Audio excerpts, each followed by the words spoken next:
యోహాను శిష్యరికాన్ని చేసినటువంటి శిష్యులు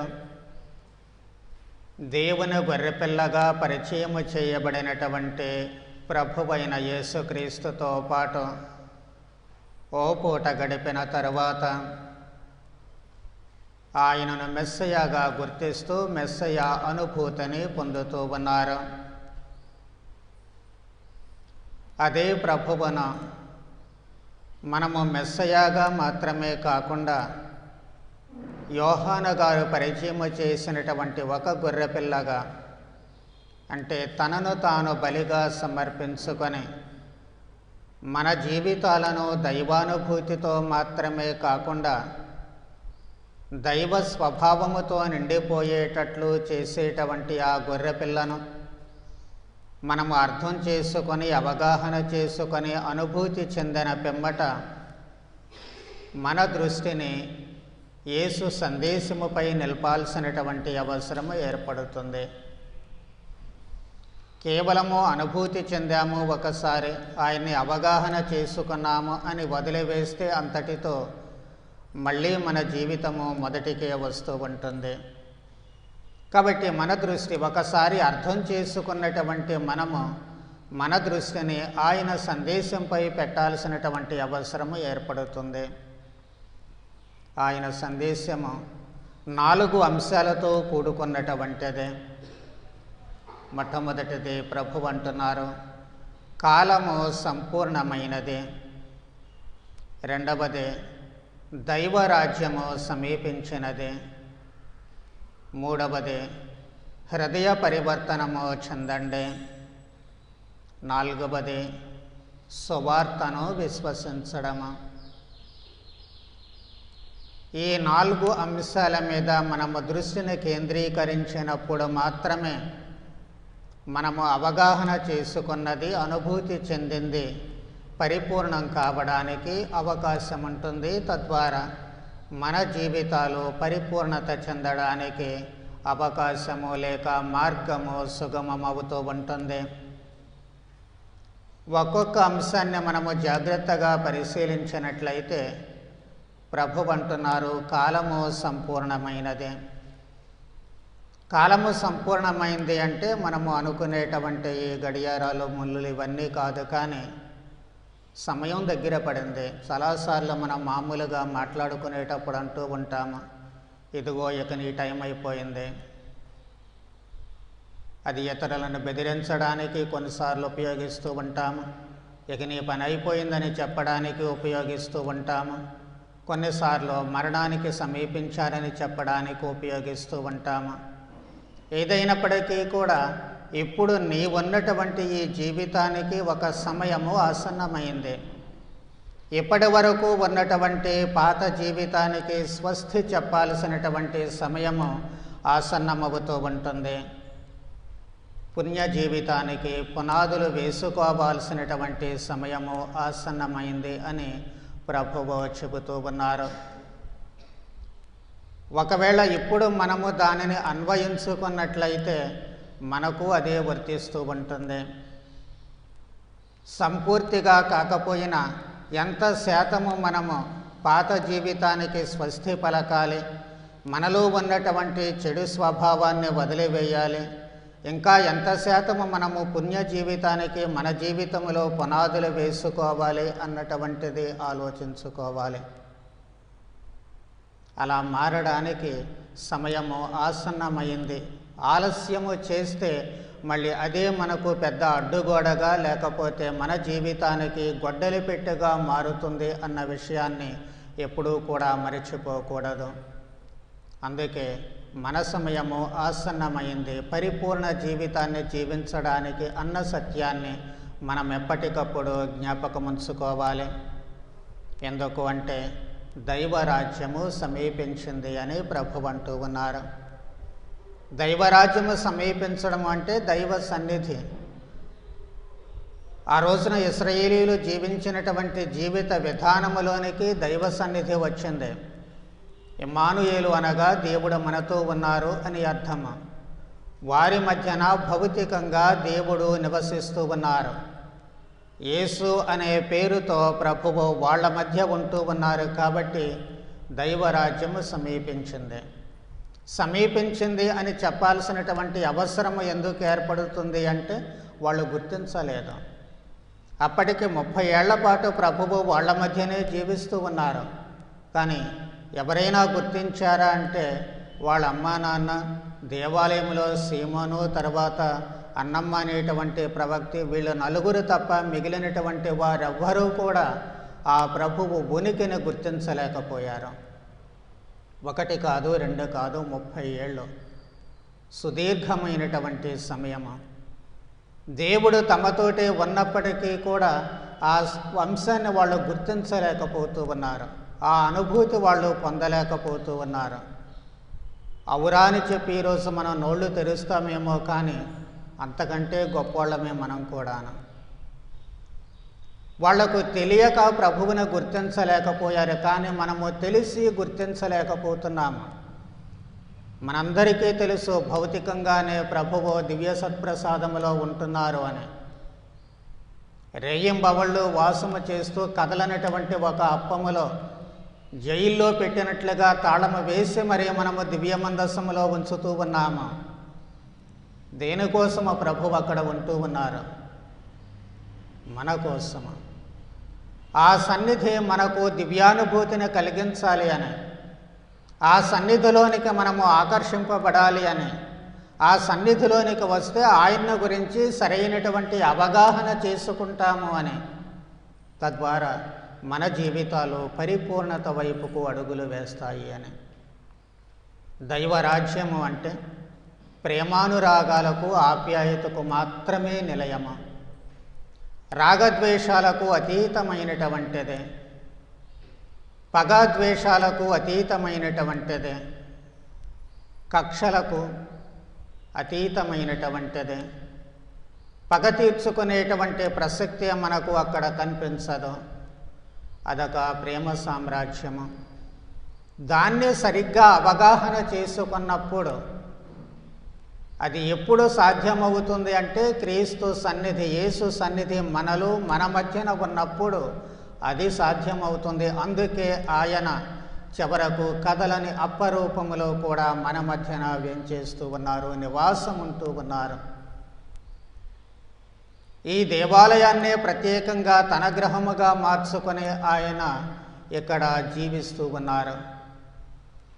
మన శరీరములో నివసించేటువంటి ఆయనను మన స్వార్థముతో మనము గుర్తించలేకపోవచ్చేమో, కానీ మనకు ఇతరత్రా విషయాలు దాన్ని ఓవర్లుక్ చేసి దాన్ని గుర్తించకుండా పోవచ్చేమో, కానీ దేవాలయము ఉంది, దైవ నివాసము, అక్కడ దేవుడు ఉన్నాడు అన్నటువంటి సత్యమైన మనకు అనునిత్యము మనస్సులలో మెదులుతుంది అన్నటువంటి ఆశతోటే క్రీస్తు ఇక్కడ మన మధ్యన తన నివాసాన్ని ఏర్పాటు చేసుకుంటూ ఉన్నారు. దానిని గుర్తించేటువంటి సమయము మనకు ఆసన్నమైంది. వాళ్ళు అప్పుడు యేసును గుర్తించే సమయమైతే ఇప్పుడు మనము గుర్తించేటువంటి సమయమే. మనకు తెలుసు అని మనము అనుకుంటాము, కానీ వాస్తవానికి తెలియదనే చెప్పాలి. తెలిస్తే మన జీవిత విధానమే మారిపోతూ ఉంటుంది. తెలిస్తే మన భావాలే మారిపోతూ ఉంటాయి. తెలిసి తెలియనట్లుగా నటించేటువంటి స్థితిలోనికి మనము వెళ్ళిపోతూ ఉన్నాము. అందుకే ఆ నటన ఆపాల్సినటువంటి అవసరం ఏర్పడుతుంది. అందుకే ప్రభు అంటున్నారు, హృదయ పరివర్తన చెందండి అని. తెలిసి తెలియకుండా జీవించేటువంటి మనస్తత్వము ఉంది. ఈ మనస్తత్వములో నుంచి మార్పు చెందాల్సినటువంటి అవసరం ఏర్పడుతుంది. ఎలా మారాలి అనేటువంటిది మళ్ళీ ఏమీ తెలియని అమాయకుల్లా మనము ప్రశ్నిస్తాము, కానీ ఎలా మారాలి అనేటువంటిది ప్రభువు కంటే ముందు పుట్టిన బప్తిస్త యోహాను గారు చాలా స్పష్టంగా చెబుతూ ఉన్నారు. ఇక మీరు హృదయ పరివర్తనకు తగిన పనులు చేయండి. ఆయన మొత్తము చేంతాడంత లిస్టు ఏమీ ఇవ్వలేదు, కానీ కొన్ని మాటలు ఉదాహరణగా చెబుతూ ఉన్నారు. అదేమిటి? మొట్టమొదటి ఉదార స్వభావాన్ని కలిగి జీవించండి అని.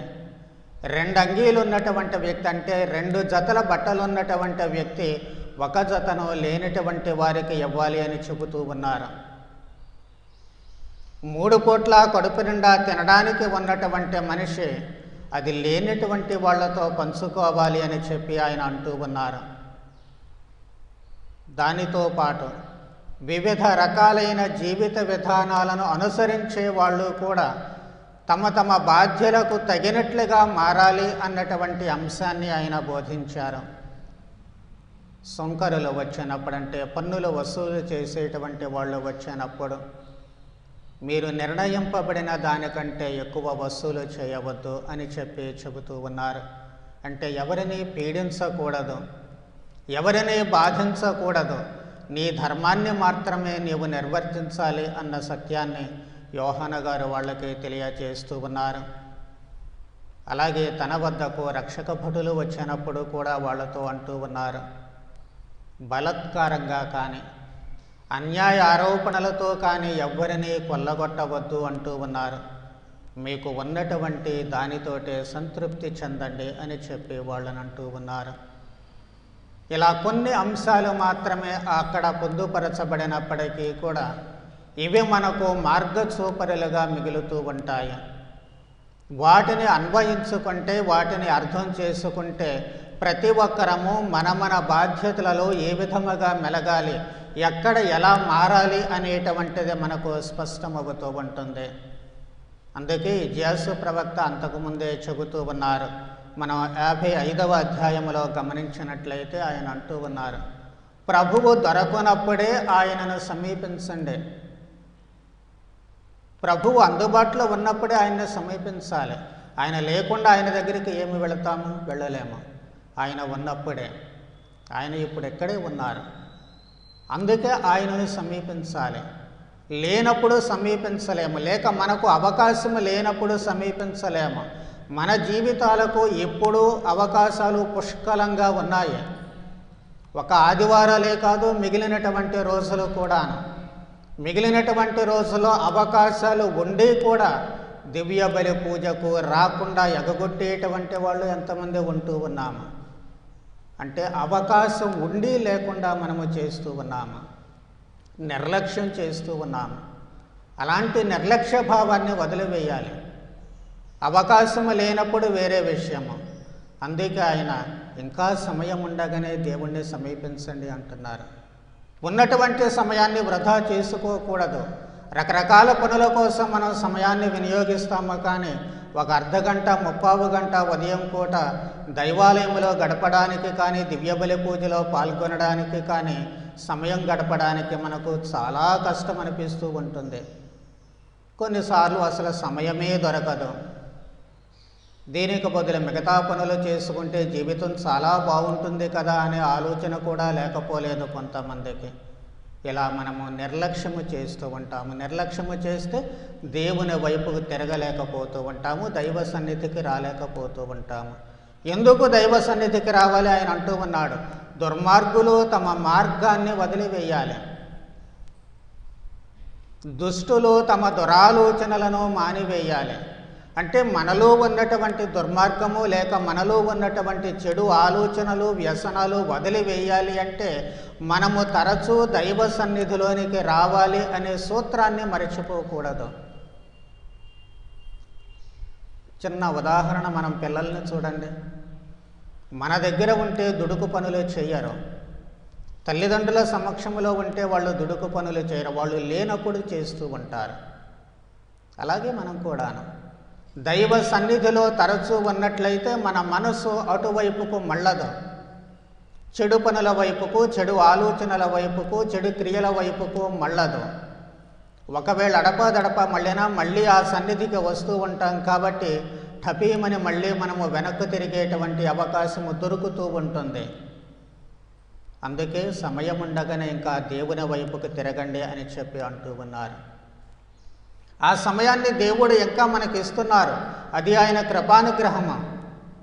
మొదటి పఠనములో చూసాము, నినెవె వాసులు దేవుడు సంకల్పించుకున్నారు, నిర్ణయించుకున్నారు వాళ్ళని సమూలంగా నాశనం చేయాలి అని. వాళ్లకు సమయం ఇచ్చారు. ఈ సమయము లోపు వాళ్ళు మారాలి అని. ఆ మారడానికి తానే స్వయముగా యోనా ప్రవక్తను పంపిస్తూ ఉన్నారు.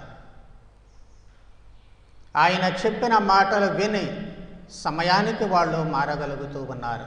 రాజు ఆజ్ఞ ఇస్తూ ఉన్నాడు. మనుషులే కాదు, చివరకు పశువులు కూడా పచ్చి మంచినీళ్ళు త్రాగకూడదు. దేవుడు తన మనస్సు మార్చుకుని మనపై తన కృపానుగ్రహాన్ని కురిపిస్తారేమో అని. వాళ్ళ నమ్మకము బొమ్ము కాలేదు. దేవుడు మనస్సు మార్చుకున్నారు. మనము అంతే చేయాల్సిందే.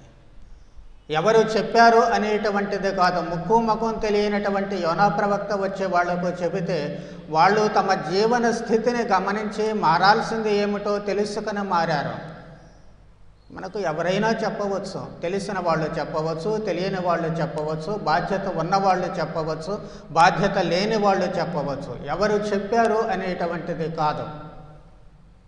మనం ఉన్నటువంటి స్థితి నుంచి ఎంతవరకు మారాలి, ఎలాంటి స్థితిలో ఉన్నాము అనేటువంటిది ఎవరు సహాయపడినప్పటికీ, ఎవరు తెలియచేసినప్పటికీ గుర్తించాల్సినటువంటి అవసరము మనకు ఉంది. అలా గుర్తిస్తే ఖచ్చితంగా నినివే వాసులు ఏ విధముగా తన జీవితాలను మార్చుకుని దైవానుగ్రహానికి పాత్రులయ్యారో మనము కూడా అలాగే దైవానుగ్రహానికి పాత్రులవ్వడానికి అవకాశం ఉంటుంది. లేకపోతే మళ్ళీ పాత రోజులో నోవా కాలంలో ఏ విధముగా వాళ్ళు వినాశనము చెందుతూ ఉన్నారు, సొదొమ గొమొర్రా పట్టణాలు ఏ విధముగా అయితే వినాశనము చెందాయో ఖచ్చితంగా అలాగే మనకు రాకపోవచ్చు. కానీ ఒక్కొక్కరికి ఒక్కొక్క విధంగా ఆ వినాశనము అనేటువంటిది మన జీవితంలో రుచి చూడక మాత్రము తప్పదు. అది ఎప్పుడు మర్చిపోకూడదు. అందుకే ఆ దేవుడు మనకు అందుబాటులో ఉన్నప్పుడే, ప్రభువైన యేసుక్రీస్తు మనకు చేరువలో ఉన్నప్పుడే, ఏ రూపములో మనకు చేరువలో ఉన్నా దానిని సద్వినియోగము చేసుకొని మన జీవితాలను మార్చుకోవాల్సినటువంటి అవసరం ఏర్పడుతుంది. అందుకు మార్గదర్శక సూత్రాలు ఏమిటి అంటే సువార్తను విశ్వసించడమే. సువార్తను విశ్వసించండి అంటున్నారు ప్రభువు.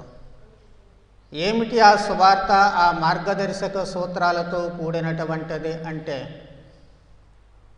దేవుడు మన మధ్య ఉన్నారు, ఆయనే యేసుక్రీస్తువు. మనిషిగా ఆయన మన మధ్య జన్మించి మనతో మాట్లాడడానికి, మనకు జీవన మార్గాన్ని చూపించడానికి ఒక మనిషిగా జీవించారు. కాబట్టి యేసు జననాన్ని విశ్వసించాలి. ఆ తర్వాత ఆయన బోధనలు మానవ జీవితపు అన్ని కోణాల నుంచి యేసు బోధించారు.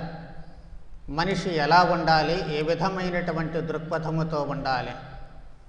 పాత నిబంధన కాలపు ఆలోచనలన్నిటినీ కూడా ఆయన పరిపూర్ణము చేస్తూ తన బోధనలన్నిటినీ కూడా 3 మాటల్లో పొందుపరుస్తూ ఉన్నారు. అది ప్రేమించడము, అవధులు లేనటువంటి ప్రేమ, అవతల మనిషి ఎవరు ఏమిటి అనేటువంటిది చూడకుండా, ఏ విధమైనటువంటి షరతులు లేకుండా, పగవాడైనా సరే, ద్రోహి అయినా సరే, దుర్మార్గుడైనా సరే మన వైపు నుంచి మాత్రము ప్రేమ మాత్రమే చూపించాలి అన్న సూత్రాన్ని ఆయన బోధించారు. అలా ప్రేమించడానికి అవసరమైనటువంటిది క్షమాపణ. అది కూడా అవధులు లేని క్షమాపణ. ఎన్నిసార్లు అన్నటువంటిది కూడా లెక్కలేనటువంటి క్షమాపణ. ఎవరు మనకు ద్రోహం చేశారా, వేరే వాళ్లకు ద్రోహం చేశారా అన్నటువంటిది కూడా చూడకుండా అవతల మనిషిని క్షమించగలిగేటువంటి గుణము. అది కూడా ఆయన ఏదో తప్పు చేశాడు కాబట్టి నేను క్షమిస్తున్నాను అని చెప్పడం కాదు. అవతల మనిషి స్థితిగతులను అర్థం చేసుకొని, ఆయన ఉన్నటువంటి పరిస్థితులను బట్టి ఏ విధంగా వాళ్ళు పొరపాట్లు చేస్తున్నారు అన్నటువంటిది అర్థం చేసుకొని క్షమించడము. ఎందుకు అర్థం చేసుకోవాలి అంటే, క్షమించాము అని చెప్పి మనం అనుకుంటే మనమేదో గొప్పవాళ్ళగా అహంభావంతో భావించేటువంటి అవకాశము ఉంటుంది. కానీ అవతల వాళ్ళు ఉన్న పరిస్థితుల్లో ఒకవేళ మనం కూడా ఉంటే మనము అదే తప్పు చేస్తామేమో. కాబట్టి దాన్ని అర్థం చేసుకుని వాళ్ళు అర్థమయ్యేటట్లు వాళ్లకు చేసి, తద్వారా ఆ జీవన సరళి నుంచి, ఆలోచన సరళి నుంచి వాళ్ళను తప్పించగలగాలి. అది క్షమాపణలో ఉన్నటువంటి గొప్పతనము. అందుకే ప్రభువు తండ్రి వీళ్ళేం చేస్తున్నారో వీళ్లకు తెలియదు కాబట్టి మన్నించండి. ఆ అర్థం చేసుకునేటువంటి స్వభావమే వాస్తవానికి తన ప్రక్కన ఉన్నటువంటి దొంగ మారడానికి అవకాశం కలుగుతూ ఉంటుంది. ఆ తర్వాత సేవాభావము, మనకు ఉన్నటువంటిది ఇతరులకు పంచుకోవడం.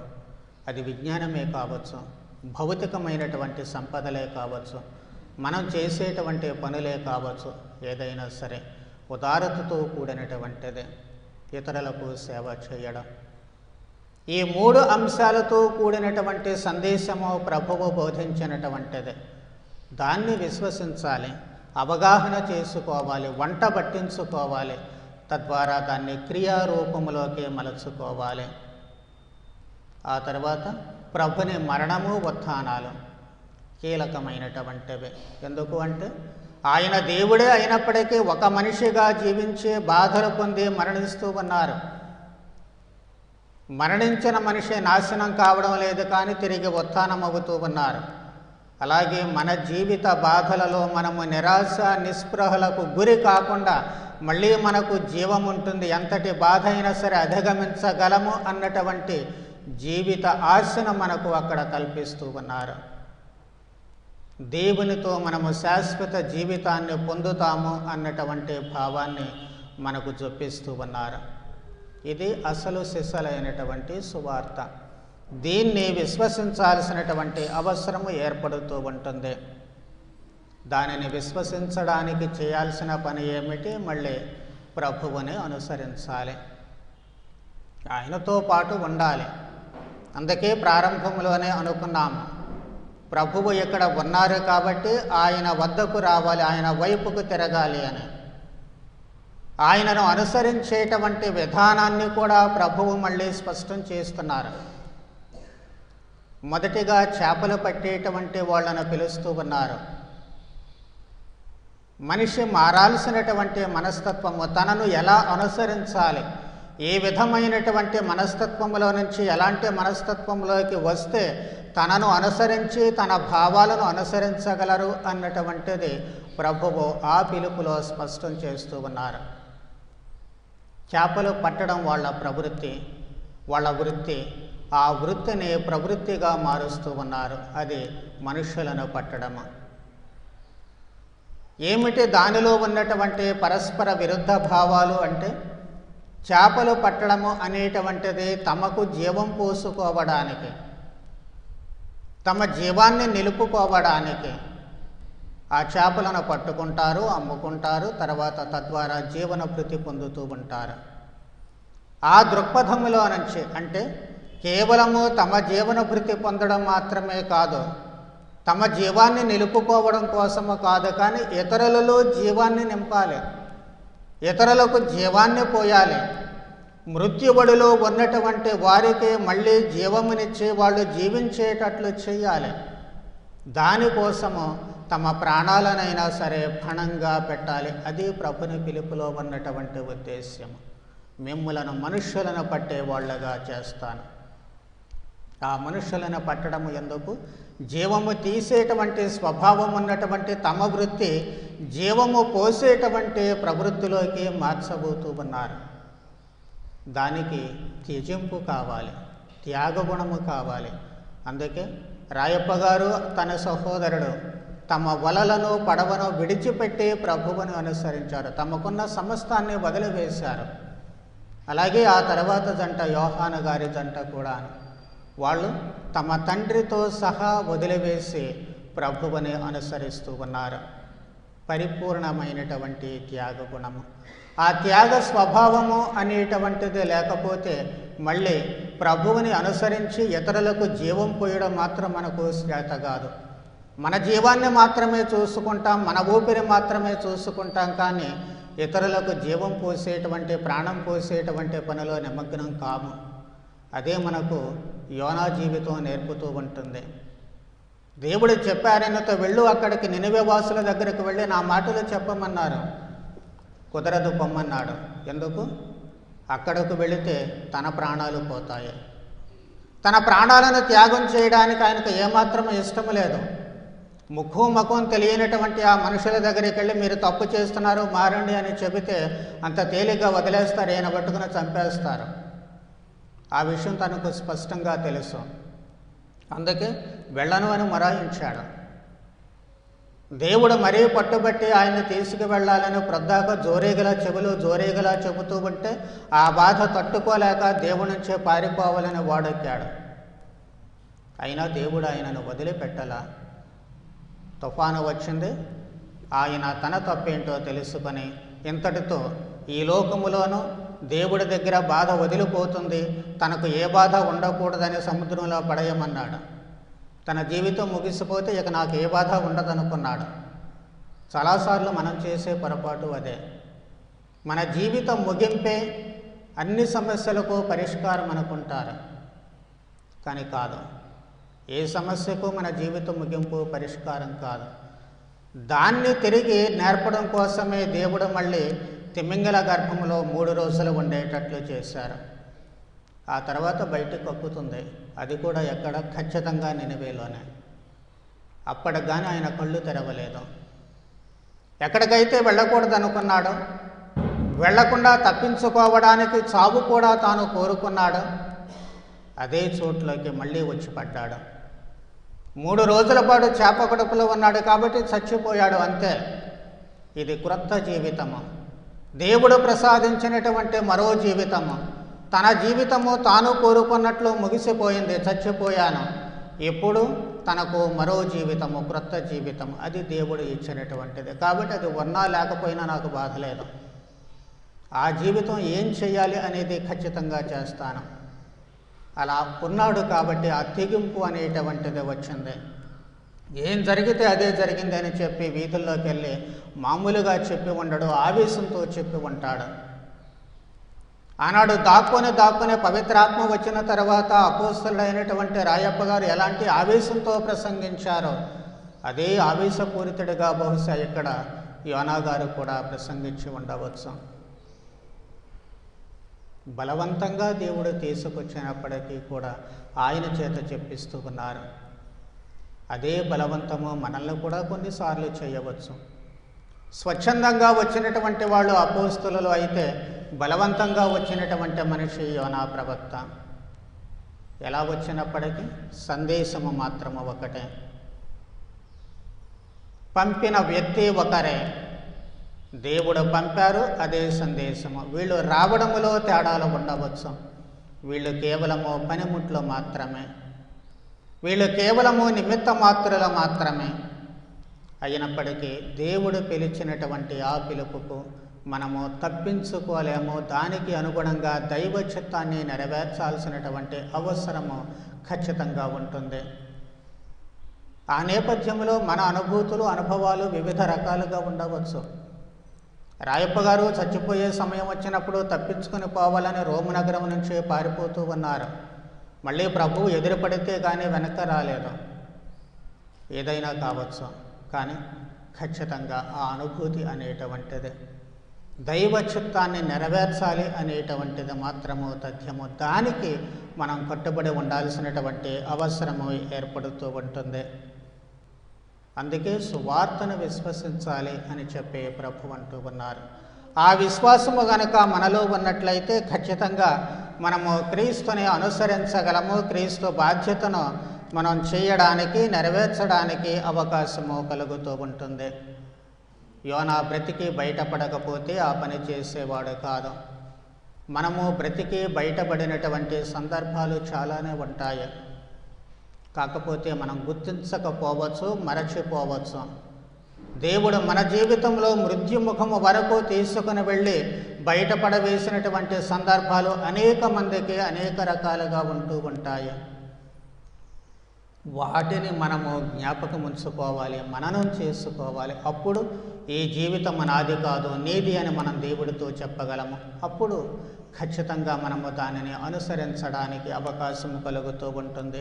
అప్పుడే మనము మన జీవితాలను దైవ చిత్తానుసారముగా మలచుకోవడం మాత్రమే కాదు, కానీ ఇతరులు జీవం పొందేటట్లు, వాళ్ళు దేవుని చిత్తాన్ని అనుసరించగలిగేటట్లు, దైవ సందేశానుసారము జీవించగలిగేటట్లు మనం చేయడానికి అవకాశము కలుగుతూ ఉంటుంది. అందుకే 3 మాటలు మనం జ్ఞాపకం ఉంచుకోవాలి. ఒకటి, వినాలి. ఏమిటది? దైవ సందేశాన్ని వినాలి. అది ఎటు నుంచి వచ్చినా, ఎక్కడి నుంచి వచ్చినా, ఎవరి నుంచి వచ్చినా, పవిత్ర గ్రంథం దగ్గర నుంచి పొరుగువారి మాటల వరకు వినాలి. మొదట సరిగ్గా వినాలి. వినడం అంటే కేవలం చెవులతో మాత్రం కాదు, మనస్సుతో వినాలి, మనసుకు హత్తుకోవాలి. విన్న తరువాత మారాలి. మారకపోతే మళ్ళీ నిష్ప్రయోజనము. చెవిటివాడ ముందు శంఖం ఊదినట్లు అవుతూ ఉంటుంది, బండరాయి మీద నీళ్లు పోసినట్లే అవుతూ ఉంటుంది, నిష్ప్రయోజనంగా మిగిలిపోతూ ఉంటాయి, బూడిదలో పన్నీరు పోసినట్లుగా. కాబట్టి విన్న తర్వాత మనము మారాలి. మారడంతో సరిపోదు, నిజంగా మనము మారితే ఇతరులను మార్చాలి. అది ఒక ప్రధానమైనటువంటి గురుతరమైన బాధ్యత, జ్ఞానస్నానము ద్వారా సంక్రమించినటువంటి బాధ్యత. కాబట్టి వినాలి, మారాలి, మార్చాలి. అప్పుడే మనము దైవరాజ్యములో సభ్యులుగా మిగులుతూ ఉంటాము. అందరము దైవరాజ్యములో సభ్యులమవుతాము, అందుట్లో మనము కూడా ఉంటాము అన్నటువంటిది మరచిపోకూడదు. అందుకు అవసరమైన వరానుగ్రహాలు దయచేయమని ప్రార్థన చేద్దాం. పితా పుత్ర పవిత్ర ఆత్మ నామమున.